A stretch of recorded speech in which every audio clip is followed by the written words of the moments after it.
Bakka jirtanitti nagaan keenya isiniif haa ta'u kabajamtoota hordoftoota sagantaa daandii baaroo kun qophii keenya gabaasa addaa bifa seenessaan isiniif dhiyaatedha. Qophii kanaan ta'ii tibba mana amantaa Ortodoksii keessatti ta'ee gabaabinaan hubannoo waliigalaaf isiniif dhiyeessinaa nu faana bu'a. Qophiilee keenya hordofuuf chaanaalii YouTube keenya daandii baaroo jedhu subscribe gochuudhaan hordofaa isiniin jenna. Amma kallattiin gara qophii keenya har'aaf qopheeffanneetti isin dabarsina. Shirri siyaasaa amantii golgaa godhate diigamee burkutaa'aa jiraachuun lammiilee Oromiyaa gammachiisee shirtootaa fi dabaan bultoota waaroo salphinaa uffachiisee gaddaan haguuge. Impaayerri Itoophiyaa afaan qawween ijaaramte kan eenyummaa sabootaa ukkaamsuun olaantummaa saba tokkoo dhaadhessitu waggoota dheeraaf mana amantaa Ortodoksii da'oo waan hundaa taasifattee duula duguuggaa sanyii fi eenyummaa saboota kaan irratti gaggeessaa turuun seenaa yaadatamudha. Amantaan Ortodoksii daangaa qaxxaamuree karaa kaabaatiin lafa uummatoota Kuush seenee warra Seemiin baatamee gara dachee Oromiyaatti babal'achuu erga eegalee as saboota hedduu hacuucee lafa saamaa eenyummaa sabootaa ukkaamsuuf afaan isaanii hacuucee aadaa isaanii balfee amantaa isaanii xuraawaa taasisee dhiyeessuudhaan akka saboonni mataa ol qabatanii hin deemnee fi ofitti amanamummaa hin qabaanne taasisee bitaa tureera. Waggoota 400 dura duulli eenyummaa Oromoo balleessuu kaaba Oromiyaa Walloo irratti eegalee waggaa 150 dura shororkeessicha Minilikiin guutuu Oromiyaa dhuunfate saba aadaa fi amantaa ofii qabu kan dhugeeffannaa fi ilaalcha mataasaa qabu saba qaroomaan eenyu nu dursu humnaan cabsee haga bara 1960moota keessatti mataa gadi qabachiisuuf yaalee olaantummaadhaan bulcheera. Manni amantaa Ortodoksii argannoo fi qarooma warra Habashaa fakkeeffamtee ilaalamaa turte kun tibba kana warraaqsa hayyoonni Oromoo manicha amantaa keessatti guddatanii fi daba achi keessaa achuma keessa taa'anii barataniin dhohe shira manicha keessatti xaxamuu saaxilee dabtaroota Habashaa mataa gadi qabachiisee saboota cunqurfamoo kaan boonsee jira. Shirri ejjennoo siyaasaa saboota kaan ukkaamsaa ture mana amantaa kana keessatti bocamee hojiitti hiikamaa kan ture ammaan booda kan hin jirre ta'uusaa mallattoolee hedduun agarsiisaa jiru. Qeesii fi dabtaraan Habashaa Hasan Ammee gabaa baatee keessatti fannisiise ilmaan Walloo kumoota hedduu galaafachiise. Qeesii fi dabtaraan Habashaa lola Aanolee fi Calanqoo, lola Raayyaa fi lola Baalee, lola Gullallee fi lola Azulee kan ilmaan Oromoo jumlaan itti dhuman, lola eebbifamaa fi lola qulqullaa'aa jedhee labse. Labsuu qofa osoo hin taane yaadannoo lola kanaa akka injifannootti mana amantichaa keessatti akka kabajamu taasise. Har'a garuu sadarkaan qabsoo Oromoo fi jijjiiramni haala siyaasaa addunyaa guddate qaroowwan ilmaan Oromoo fi lammiileen Oromiyaa daba kana cabsuuf kutatanii wayita ka'anitti qeessonni Habashaa cubbamoon maqaa qulqullummaa ofiif kennan imimmaan bira darbanii dhiiga boo'aa yommuu jiran mul'ata. Qeessonni Habashaa kanneen Impaayera Itoophiyaa keessatti duguuggaa sanyii lola saboota irratti gaggeeffamu kallattiidhaan dirree waraanaa irratti argamanii wayita deeggaran argamaa kan ture. Har'a garuu gaggeessitoonni amantichaa kanneen quuqamaa namummaa qaban gocha kanaa fi kan kana fakkaatan balaaleffachuudhaan sinodoosii haaraa labsanii gaggeessitoota ramadanii sochii yommuu eegalan akka waan tokkummaan sabootaa fi biyyaa diigameetti marxoo gaddaa haguuggatanii imimmaan dabaa roobsaa oolu. Gaggeessitoonni amantii kan gaaffii sabootaa fi gaaffii eenyummaa dhaga'uu hin feene har'a wayitaa saboonni hunduu afaan isaaniitiin tajaajilamuu qabu, aadaa isaaniitiin waaqa isaanii waaqessuu qabu, eenyummaan isaanii mana amantii keessatti hacuucamuu hin qabu wayita jedhamu gaddanii boo'uun isaanii waanuma isaanirraa eegamuu fi kan hagas mara nama hin ajaa'ibsiifnedha. Biyya afaan tokkoo, saba tokkoo, aadaa tokkoo, eenyummaa fi alaabaa tokkoo jedhee warri amanu manni amantaa aangoo siyaasaa biyya kanaa anatu qabatee jira jedhee amanu afaan Amaaraa fi Giizii malee afaan biraa mana amantaa kana keessatti dhagahamuu hin qabu jedhee warri amanu gaafa afaan Oromoo fi afaan saboota kaanii mana amantichaa keessatti dhaga'amu gaafa alaabaan bittaa sirna kolonii ciramee aasxaan mana amantii qofti akka jiraatu taasifamu dabtaroonnii fi xonqoltoonni maaliif hin bo'an ree? Warra dantaa isaanii malee dantaan sabootaa ittiin dhagahamne, warra fedhii mo'uu malee fedhiin mirga dhala namaa kabajuu ittiin dhagahamne har'a dantaan isaanii ciramee qullaatti yommuu hafan boo'uun isaanii nama ajaa'ibu.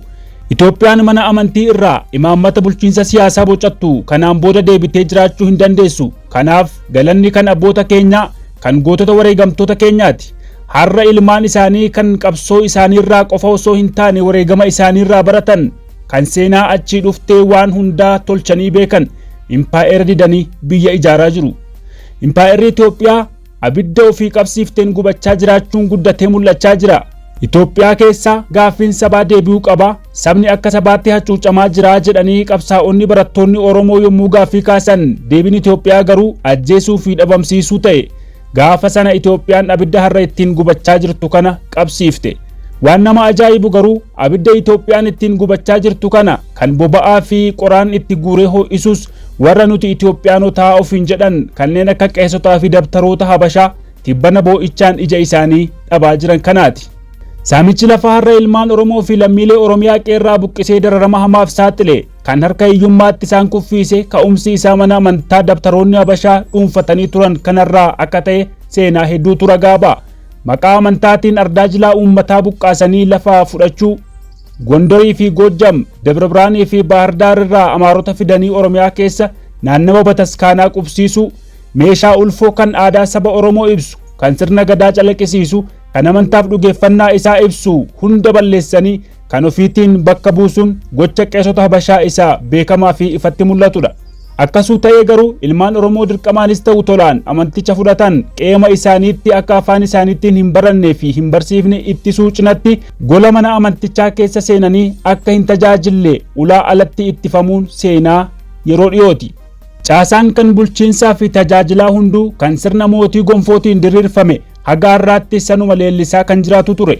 Mana amantaa keessa suuraa mootota Habashaa warra yakkamoo kanneen akka Minilik, Teewodiroos, Haayile Sillaasee kaa'anii akka itti sagadamuu fi fakkeenya fudhatamee gaarummaa fi ciminni isaanii kan barsiifamu ta'aa ture. Har'a garuu caasaan sun ciramee caasaan safuu fi duudhaa uummatootaa beekuu fi hubatu kan seenaa sabootaa isa dhugaa beekuu fi kabaju akka caaseffamu taasifamaa jiraachuutu mul'ata.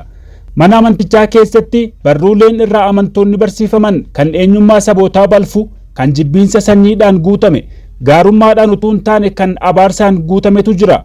Sabboontonni har'a sinodoosii haaraa labsan garuu gocha akkasii balaaleffachuudhaan barruuleen akkasii akka jijjiiramu manicha amantaa keessa taa'anii dhiibbaa gochaa turanii erga ijibbaatanii booda deebii malu dhabuudhaan ifatti ba'anii daba kana uummatatti himuudhaan akka sirratti tattaafachuu eegalaniiru.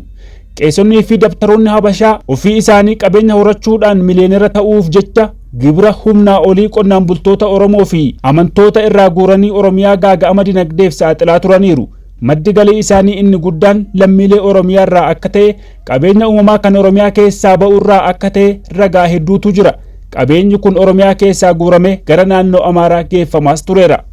Kana qofa osoo hin taane manni amantii silaa hojii hafuuraa fi hojii gaarummaa hojjeta jedhamee amanamu mana kuusaa meeshaa waraanaa ta'uudhaan tajaajilaa tureera. Meeshaan waraanaa mana amantaa Ortodoksii keessa kuufamu lammiilee Oromiyaa miliiyoonotaan lakkaa'aman qeerraa buqqisee kumoota hedduu ammoo ajjeeseera. Ajjeestonni maqaa amantii dawoo godhatanii mana amantaa keessa qubatanii achi keessatti wal ijaaraa akka turan odeeffannoon yeroo adda addaatti ba'u ni ibsa. Har'a garuu gochoota badii kanneen itti aduun waan dhiite fakkaatti. Taaziyaa fi labsiin gaddaa qeessota Habashaatti banaas awwaalcha daba amma dura raawwatamaa ture ta'a malee kan deebisee sirna cubbamaa kana suphee lafaa kaasu miti. Amma yeroo saboonni hacuucamanii anatu siif beekaa qofaan gabra ta'anii jiraatan osoo hin taane yeroo tumsa beekumsaaf teknooloojiin of deeggaranii mirga isaanii kabachiifatan yeroo hiree isaanii ofiin murteeffatanidha. Ammaan booda Oromiyaan dachee dabtaroonni Habashaa irratti murteessan osoo hin taane dachee ilmaan ishee fedhii uummataa eeganii fi kabajaniin geggeeffamtu taatee jiraatti. Oromiyaan dirree dhiigaa fi hammeenyaa utuu hin taane dirree nagaa, dimokiraasiif walqixxummaa taatee addunyaa irratti iftee mul'atti. Oromiyaan qarooma hundaanuu hangafa turte kan dabtaroota Habashaa kanaan dhugaan ishee ukkaanfame ammaan booda dursummaa isheetti deebite addunyaan qarooma isheef beekamtii malu kennite dachee eebbifamtuu fi hawwamtuu ni taati. Oromiyaan ammaan booda qe'ee lammiileen ishee imaammata ishee kabajanii nagaan keessa jiraatan qe'ee daangaan bulchiinsaa fi lafa ishee kabajamee lammiileen ishee irratti badhaadhanii gammachuudhaan jiraatan ni taati. Kun akka ta'uuf ammoo gootonni abboonni keenya wareegama guddaa baasaniiru.